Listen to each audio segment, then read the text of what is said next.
Hey, what's up, YouTube? This is Amulet from Difference in Skill, and I am doing episode 26 of Card for Dots. If I'm even right about this, I actually lost track. So anyway, as you can see, I'm doing the new card that just showed up the other day.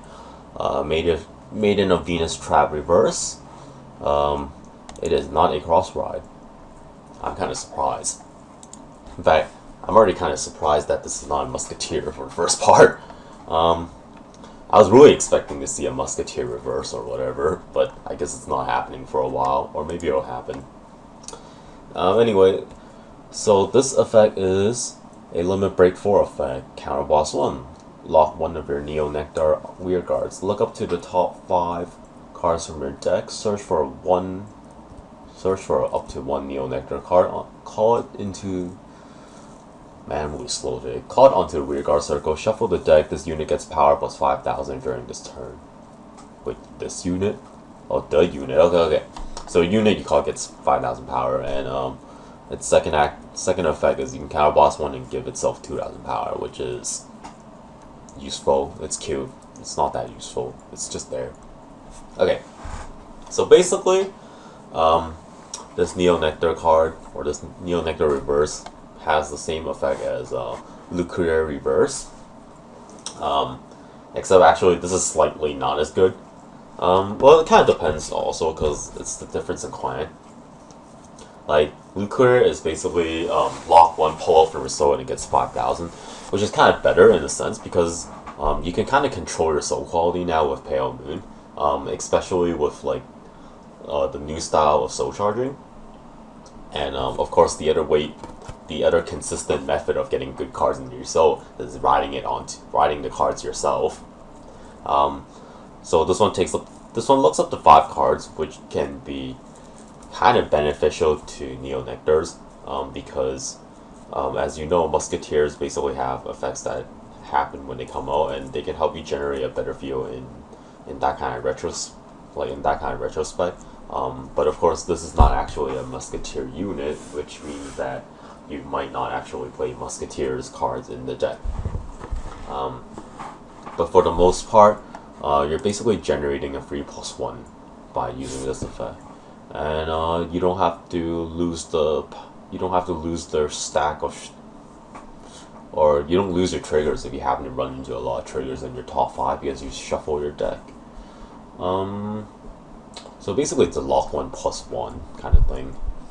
You also get the 5,000 power, which is good because it means that you don't have to boost your unit for that turn.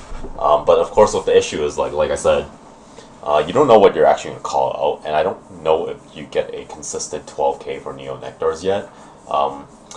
That's actually a really big deal because if you don't have consistent 12ks or like units that help you hit 11 at least, then adding the 5k power, it means that if you're not breaching the 16k like barrier, then you're not really hitting for good numbers anymore.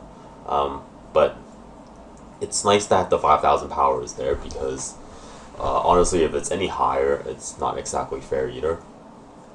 Because it would kind of get into a ridiculous value.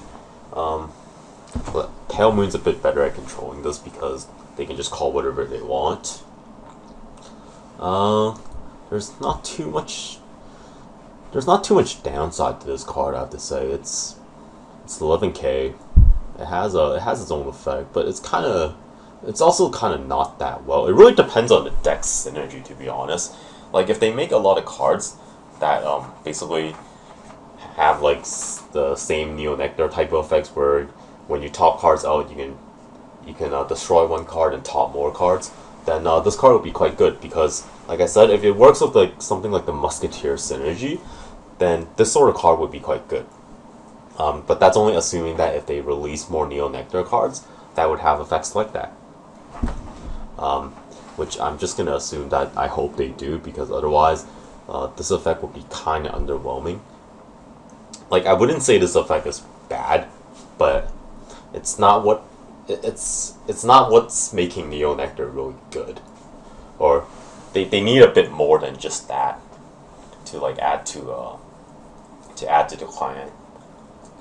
But for the most part, it's not really a bad effect, I would say that. I kind of expected more, to be honest, like something better from Neo Nectars.